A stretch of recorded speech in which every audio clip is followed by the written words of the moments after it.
Assalamualaikum warahmatullahi wabarakatuh. Selamat pagi dan salam sejahtera bagi kita semua.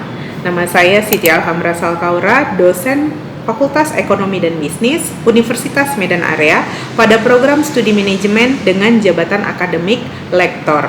Sepanjang karir saya di Universitas Medan Area, mata kuliah yang pernah saya ampuh adalah manajemen usaha kecil, pengantar manajemen, perilaku keorganisasian, kewirausahaan, praktikum kewirausahaan, metodologi penelitian, statistika 2, praktikum statistika 2, manajemen resiko, serta operasi riset.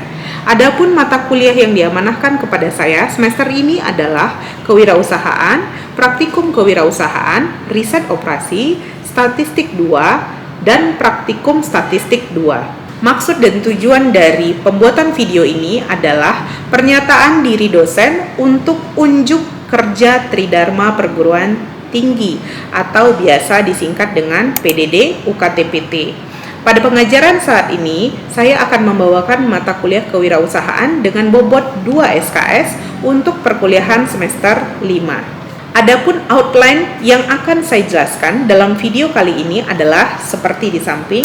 Yang pertama adalah deskripsi mata kuliah kewirausahaan, yang kedua adalah menjelaskan capaian pembelajaran mata kuliah atau CPMK, kemudian yang ketiga adalah menjelaskan materi pembelajaran, yang keempat menjelaskan metodologi dan sistem pembelajaran, yang kelima menjelaskan media pembelajaran, dan yang keenam adalah menjelaskan sistem penilaian. Yang pertama, untuk deskripsi singkat mata kuliah. Mata kuliah kewirausahaan merupakan mata kuliah umum yang terdiri atas 2 SKS. Pembelajaran mata kuliah ini dimaksudkan untuk mendidik dan melatih mahasiswa dalam menemukan pendekatan yang digunakan untuk membangun usaha berbasis e-commerce dengan penggunaan ESG Model Business Tools atau Entrepreneurship Smart Guide Model. Adapun CPMK atau capaian pembelajaran mata kuliah sebagaimana terlihat di samping, yaitu yang pertama, CPMK 1, mahasiswa mampu memahami bahwa kewirausahaan memiliki nilai strategis dalam mendorong kesuksesan. CPMK yang kedua adalah mahasiswa mampu mengklasifikasikan karakteristik wirausahawan yang gagal dan wirausahawan yang sukses. CPMK ketiga, mahasiswa mampu menginterpretasikan dasar sebuah keputusan wirausaha yang dilakukan. CPMK keempat, mahasiswa mampu menyusun konsep wirausaha berbasis e-commerce. CPMK kelima, mahasiswa mampu menggunakan analisis Basic Tools Entrepreneurship Smart Guide Model atau ESG Model dalam melakukan riset produk. CPMK yang keenam, mahasiswa mampu merancang rencana kerja atau action plan dalam membuka sebuah usaha berbasis e-commerce. CPMK ketujuh, mahasiswa mampu menguraikan bagaimana proses tahapan persiapan operasional usaha berbasis e-commerce. CPMK 8, mahasiswa mampu menguraikan bagaimana memenangkan persaingan dalam bidang wirausaha berbasis e-commerce. CPMK 9, mahasiswa mampu menjelaskan tentang bagaimana berinvestasi pada wirausaha berbasis e-commerce. CPMK 10, mahasiswa mampu menjelaskan bagaimana melakukan ekspansi dalam berwirausaha berbasis e-commerce, serta CPMK yang ke-11, mahasiswa mampu melakukan pendigitalisasian gagasan bisnis produk ataupun jasa. Untuk mekanisme pembelajaran dilakukan dalam 16 pertemuan, 7 pertemuan materi, pada pertemuan ke-8 akan diadakan UTS, dan pada pertemuan ke-16 juga akan diadakan UAS. Untuk materi pembelajaran, pada pertemuan pertama dan pertemuan kedua, materi pembelajarannya adalah mengenai menyampaikan kontrak kuliah, rancangan pembelajaran semester atau RPS, dan silabus. Pada pertemuan kedua adalah terkait dengan menjelaskan pendahuluan, pengertian, dan konsep dari wirausahawan. Kemudian pertemuan ketiga, materi pembelajarannya adalah karakteristik wirausahawan sukses dan wirausahawan gagal. Pada pertemuan keempat dan pertemuan kelima akan membahas mengenai riset pasar dan produk sebagai dasar pembuat keputusan sebuah usaha. Pada pertemuan ke-6, materi pembelajarannya adalah tentang pembuatan rencana kerja atau action plan dalam berwirausaha berbasis e-commerce. Pada pertemuan ke-7 akan membahas mengenai persiapan operasional usaha. Pada pertemuan ke-8 akan diadakan UTS. Pada pertemuan ke-9 dan 10, materi pembelajaran yang akan disampaikan adalah cara memenangkan persaingan dalam berwirausaha berbasis e-commerce. Pada pertemuan ke-11, materi pembelajaran yang akan disampaikan adalah cara berinvestasi dan faktor-faktor yang mempengaruhinya. Pada pertemuan ke-12, materi pembelajaran yang akan disampaikan adalah cara untuk ekspansi usaha. Untuk pertemuan ke-13, materi pembelajaran yang akan disampaikan adalah konsep bisnis secara digital. Untuk pertemuan ke-14 dan ke-15, materi pembelajaran yang akan disampaikan adalah transformasi sebuah gagasan bisnis ke dalam model digital berbasis e-commerce dengan platform website. Untuk pertemuan ke-16 adalah terkait dengan UAS. Untuk metode pembelajaran, dalam proses belajar mengajar, saya harus menerapkan metode pembelajaran yang inovatif dan interaktif untuk memastikan pemahaman yang mendalam dan keterlibatan aktif dari mahasiswa. Dengan demikian, metode pembelajaran yang saya gunakan selama perkuliahan adalah DIA, yaitu Delivery, Interaction, dan Assessment. Melalui metode DIA, saya berusaha memastikan bahwa setiap mahasiswa yang terlibat aktif dalam proses belajar mengajar, mendapatkan umpan balik yang konstruktif atau feedback, dan mampu menerapkan pengetahuan mereka dalam situasi dunia nyata. Yang pertama, untuk delivery, di sini delivery ini bermakna bahwa dalam menyampaikan materi pembelajaran, metode yang saya terapkan adalah student center learning, di mana strategi student center learning atau SCL berfokus pada keterlibatan aktif mahasiswa dalam proses belajar. SCL ini memungkinkan mahasiswa berperan serta aktif dalam memperoleh pengetahuan, mengembangkan keterampilan, dan memecahkan masalah. Adapun sistem SLC yang saya terapkan terdiri atas 3 bagian. Bagian pertama yaitu pembelajaran interaktif, yaitu dosen memaparkan materi di dalam kelas dan menyisipkan pertanyaan kepada mahasiswa serta meminta pendapat mahasiswa. Lalu yang kedua adalah small group discussion atau yang dikenal dengan istilah diskusi mini. Dengan metode ini, metode pembelajaran betul-betul melibatkan antar kelompok mahasiswa dengan dosen untuk menganalisis, menggali, memperdebatkan topik-topik tertentu yang terkait dengan perkembangan teknologi informasi. Kemudian yang ketiga adalah self-directed learning, di mana metode ini berbentuk pemberian tugas belajar kepada siswa seperti tugas menelaah video, membaca, kemudian meringkas artikel jurnal, dan yang lainnya. Saya juga mereferensikan dan meminta mahasiswa untuk secara aktif menggunakan buku teks dalam bentuk fisik maupun e-book PDF, artikel jurnal, dan studi kasus khususnya mengenai kewirausahaan. Berikutnya, pada metode interaction, saya melakukan interaksi dua arah atau two-way communication. Jadi, mahasiswa secara leluasa berinteraksi dengan saya selama proses pembelajaran melalui diskusi tanya-jawab di dalam kelas. Apabila tidak ada pertanyaan, maka saya akan memberikan pertanyaan kepada mahasiswa agar interaksi berjalan hidup. Saya juga kerap memberikan reward berupa tambahan nilai keaktifan sesuai dengan rubrik penilaian di kelas pada RPS. Interaksi yang saya lakukan tidak hanya di dalam kelas, namun juga di luar kelas. Selain interaksi secara luring, saya juga mengizinkan mahasiswa berdiskusi dengan saya melalui grup WhatsApp yang telah dibuat sebelumnya. Selanjutnya, pada aspek assessment, di mana aspek ini merupakan suatu proses penilaian untuk mengukur kemampuan mahasiswa secara objektif dalam menerima materi pembelajaran. Adapun assessment yang saya lakukan adalah dalam bentuk post-test berupa kuis setelah materi pembelajaran. Untuk media pembelajaran, platform yang saya gunakan adalah sebagai berikut. Untuk delivery materi, saya menggunakan platform e-learning, tempat saya mengupload RPS, kontrak kuliah, mengunggah materi pembelajaran, serta media mahasiswa mengupload tugas-tugasnya, dan blog dosen Universitas Medan Area. Untuk platform interaction yang saya gunakan juga platform forum e-learning, grup WhatsApp, serta untuk assessment saya menggunakan platform quizzes. Sistem penilaian atau evaluasi. Indikator yang saya gunakan sesuai dengan yang telah dibuat oleh LPM atau Lembaga Penjamin Mutu. Penilaian dilakukan dengan menggabungkan nilai capaian mahasiswa pada seluruh item kendali mutu dengan menggunakan rumus sebagai berikut.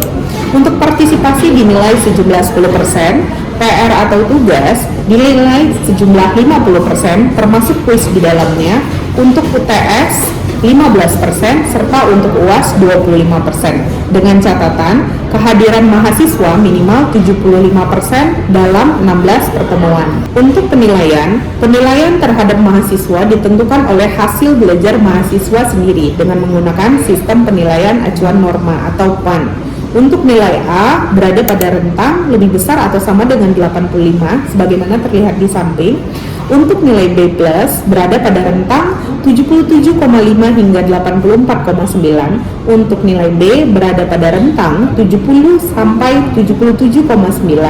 Untuk nilai C+ berada pada rentang 62,5 sampai 69,9. Untuk nilai C berada pada rentang 55 hingga 62,9. Untuk nilai D berada pada rentang 45 sampai 54,9, dan untuk nilai E lebih kecil atau sama dengan 44,9. Demikian paparan saya mengenai deskripsi mata kuliah kewirausahaan, capaian pembelajaran mata kuliah atau CPMK, materi pembelajaran, metode dan sistem pembelajaran DIA yang saya terapkan, serta proses penilaian. Berikut adalah akan saya tampilkan cuplikan proses pembelajaran yang saya lakukan di kelas. Selamat menyaksikan. Assalamualaikum warahmatullahi wabarakatuh. Selamat siang. Salam sejahtera. Assalamualaikum warahmatullahi wabarakatuh. Waalaikumsalam warahmatullahi wabarakatuh. Selamat pagi rekan-rekan mahasiswa. Pagi, Bu. Oke, kayaknya segar banget nih ya dunia. Sebelumnya, kembali lagi dengan saya. Hari ini kan pertemuan kita yang kedua ya. Oke, sebelum kita memulai perkuliahan, ada baiknya kita berdoa terlebih dahulu. Tapi sebelum berdoa, saya mau menanyakan dulu ke rekan-rekan mahasiswa, sudah isi absen semuanya? Sudah. Oke. Nah, seperti biasa sebelum kita belajar kita berdoa dulu. Abang Wahyu deh, kalau dibantu dulu. Mulai pelajaran, mari kita berdoa menurut agama masing-masing. Berdoa dimulai.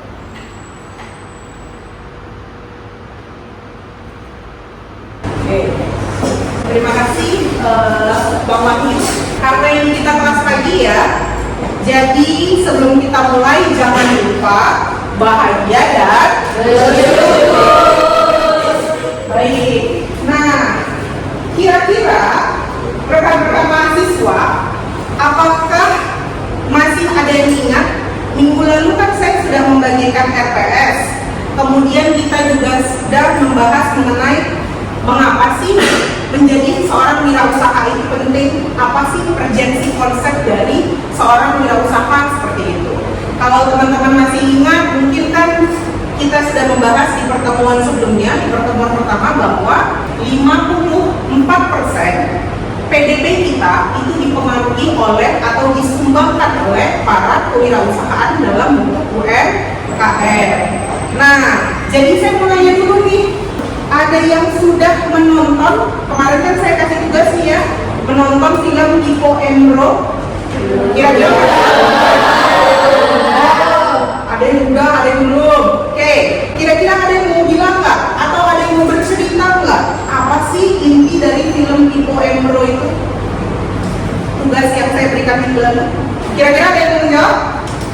Oke, Wita, Baili, sama Noval. Ya udah, coba Bang Noval deh. Berdasarkan dari video tugas malam yang Pipo dan Emdo, bahwa dapat disimpulkan bahwa menjadi wirausaha memang butuh waktu yang lama untuk meraih kesuksesan. Namun apabila usaha kita yang kita bangun itu sudah berjalan lancar dan stabil, usaha tersebut dapat menjadi pasif income dan untuk di masa depan. Oke, baik. Applause dulu buat Bang. Jadi berdasarkan video tugas minggu lalu dapat diketahui bahwa dalam film Pipo dan Emro itu memang ketika kita menjadi wirausaha itu membutuhkan waktu yang lama. Namun hasilnya akan terlihat dan ketika kita sukses, usaha itu berjalan dengan lancar, kita bisa mendapatkan passive income dari usaha tersebut. Nah, berarti sudah ada yang menonton ya? Baik. Ini film Pipo Emro yang kemarin.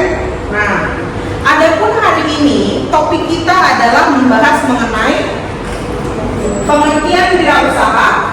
Wirausaha sebagai aktivitas untuk tumbuh dan berkembang, bukan sekedar hanya berpenghasilan. Kemudian tidak ada alasan untuk tidak menjadi seorang wirausahawan. Kemudian kita juga akan mengenalkan model baru, botol, bodol, bobol, dan gomol.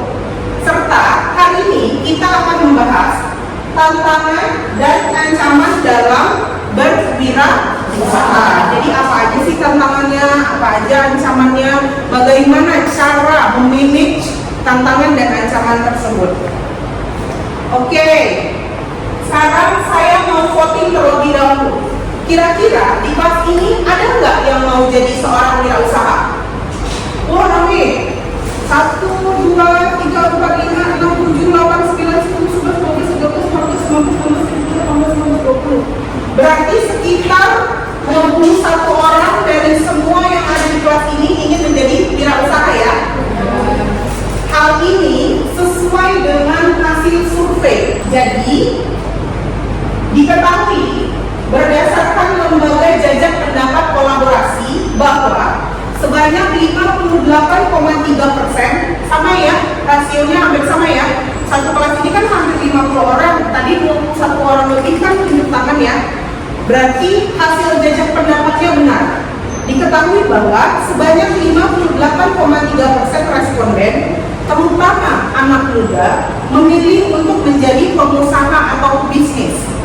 Oke, sementara sisanya ada yang ingin menjadi PNS, kemudian ibu muda, inventor, pekerja BUMN, dan sebagainya.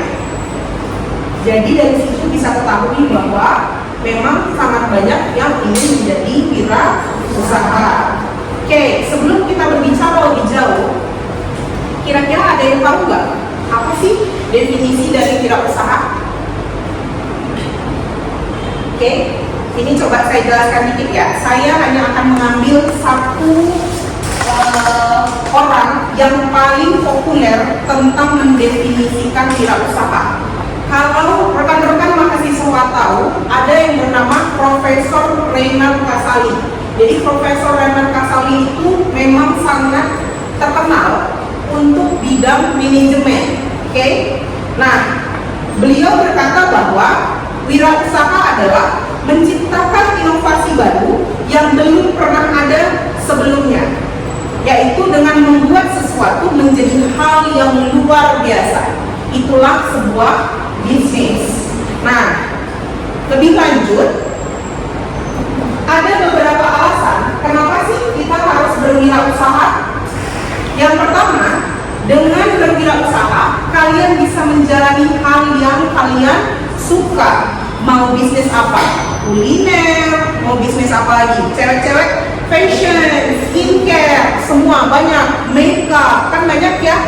Nah, kemudian kenapa harus berwirausaha? Yang kedua, memiliki kesempatan belajar tanpa batas. Artinya apa? Ketika kalian menjadi seorang wirausaha, tidak hanya terbatas dalam membangun sebuah bisnis. Kalian akan belajar tentang finansial atau keuangan, belajar tentang operasional, belajar tentang marketing, terutama bagaimana memasarkan produk kalian. Jadi memiliki kesempatan belajar yang tidak terbatas. Berikutnya yang ketiga, mencapai kebebasan finansial.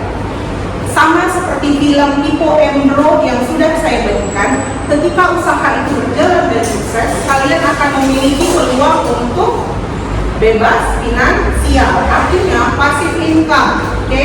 Dan itu turun-temurun ke anak cucu kita. Nah, kemudian alasan berikutnya kenapa harus berwirausaha adalah memiliki banyak relasi. Jadi kalau kita sudah berwirausaha, pasti tidak mungkin tidak kita akan memiliki banyak relasi. Contohnya, pertama, kalau kita usaha makanan, kan kita punya vendor ya. Vendornya itu adalah vendor roti. Misalnya kita usaha burger, berarti ada supplier daging, supplier roti, supplier apa lagi? Nah, sayur ada ya. Nah, berikutnya yang keenam, berkesempatan membantu lingkungan. Artinya ketika kita berwirausaha, kita memiliki kesempatan untuk membantu lingkungan sekitar kita. Salah satunya dengan apa? Menyerap tenaga kerja.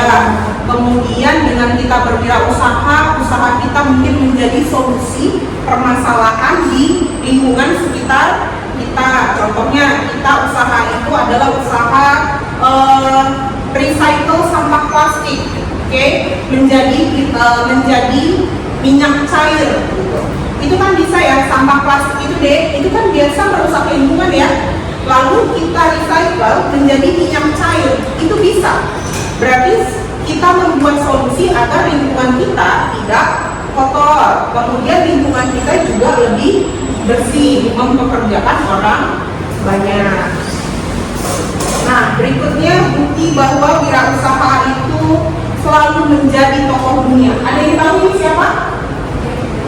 Oke, benar. Ini adalah Jack Ma. Ada yang tahu Jack Ma ini siapa? Pemilik e-commerce Alibaba. Terakhir, nggak mungkin nggak tahu. Ayo, siapa? Ya, benar. Bapak Nadiem Makarim, pendiri Gojek, yang sekarang menjadi Menteri Pendidikan. Good. Kemudian, coba, biasanya kalau kita mau berwirausaha, pasti banyak alasannya. Ada alasannya, aku kan masih kuliah, mana waktu aku sempat, belum lagi modal, belum lagi produksi, susah lagi nggak ada waktu, ya kan? Berarti tidak ada waktu, tidak ada modal, tidak ada apa lagi, barang-barang yang mau diproduksi, dan tidak ada waktu. Sebenarnya tidak ada alasan seperti itu. Kenapa? Karena setiap masalah itu ada solusinya. Contoh, konsep yang dikenalkan oleh ESG model adalah konsep botol. Botol itu apa? Apabila kita ingin berwirausaha tapi tidak punya waktu, tidak punya tenaga, dan kita capek nih, udah capek kerja, capek kuliah, terus kita masih tetap pengen usaha, berarti gimana caranya? Gunakan tenaga orang lain. Nah, jadi konsep botol itu adalah untuk dengan menggunakan tenaga orang lain. Konsep yang kedua diperkenalkan adalah bomol. Di mana bomol ini, kalau misalnya dibilang gini, Bu, saya nggak punya modal, terus tapi saya punya proposal bisnis, kemudian saya pengen punya wirausaha, menjadi wirausaha, pengen punya usaha. Apa yang harus saya lakukan? Maka gunakanlah konsep bomol, yaitu dengan menggunakan modal orang lain. Nah, coba saya tanya dulu, kita review. Ada berapa konsep tadi? Bodol, bobol, bomol. Oke, terus ada pertanyaan. Bu, kalau misalnya gagal, saya usaha nih, terus gagal, apa yang harus dilakukan? Yang pertama, teruslah berinovasi. Kenapa? Karena inovasi itulah yang akan mengembangkan produk rekan-rekan mahasiswa. Kemudian, kalau gagal, tetap gagal bagaimana? Tidak apa-apa, jadikan itu sebagai pembelajaran. Terakhir, saya mau kasih contoh sebelum kita tugas. Contoh inovasi itu apa sih, Bu? Saya sudah menyertakan artikel jurnal, nanti rekan-rekan mahasiswa bisa download sesuai dengan judul yang saya bagikan. Sudah sudah saya upload juga di e-learning. Jadi artikel jurnal ini berjudul Service Innovation McDonald's menciptakan customer experience yang berpengaruh terhadap repurchase intention. Artinya, McDonald itu dia berusaha berinovasi secara layanan supaya orang-orang tetap kembali membeli produknya. Apa yang dilakukan? Contoh ya, adalah melakukan drive-thru atau beli dengan kendaraan. Jadi kan ada kan drive-thru itu yang kayak gini loh, kan? Tuh. Kemudian yang kedua, inovasi yang dilakukan McDonald apa? Dengan order machine. Order machine itu kalau sekarang kita ke McD, kan kita nggak bisa ke kasir lagi ya. Kan kita langsung ada di mesin tap-tapnya ya. Oke. Nah, kira-kira sampai di situ apakah ada pertanyaan? Oke. Silakan berdiri, diperkenalkan namanya. Setelah Ibu jelaskan tadi ada 4 macam ya kan Bu. Terus saya mau itu usaha Bu. Terus saya usaha itu, saya ini merantau di kota ini. Jadi saya nggak punya yang namanya, nggak punya kenal orang. Saya juga nggak bisa pakai tenaga orang lain. Saya tidak punya modal karena saya masih kuliah. Terus saya tidak punya barang dagang dan tidak punya ide bisnis Bu. Jadi langkah apa yang, tapi saya itu punya keinginan mau jadi wirausaha Bu. Jadi langkah apa yang bisa saya lakukan untuk sekarang? Terima kasih. Oke. Christine kan? Oke, pertanyaannya Christine sangat bagus ya. Kamu dari mana? Dari Kabanjahe. Dari Kabanjahe. Oke, Bu, saya anak rantau. Terus saya nggak punya kenalan orang-orang di sini, sehingga saya tidak bisa mempekerjakan orang lain. Terus karena saya mahasiswa, saya nggak punya modal. Apa yang harus saya lakukan? Ada yang bisa saran? Ya, tipsnya adalah kalian bisa menjadikan platform e-commerce sebagai tempat berwirausaha. Caranya dengan apa? Menjadi drop shipper.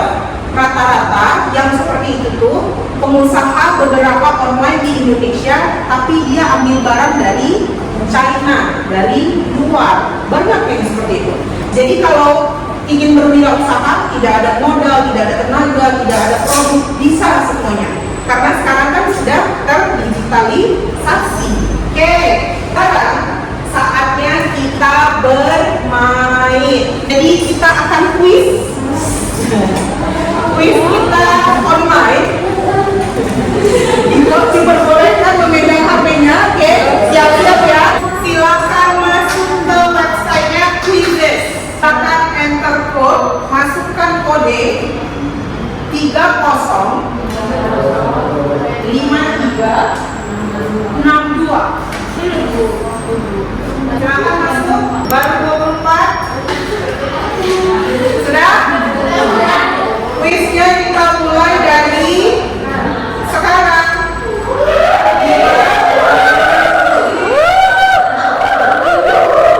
Ya, silakan quiznya.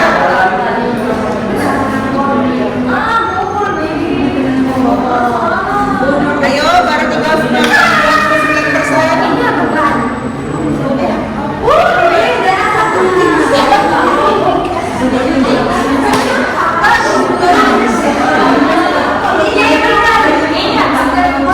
Kalau semuanya sudah, saya akan sekarang ya. Kita beri aplaus ke Indah.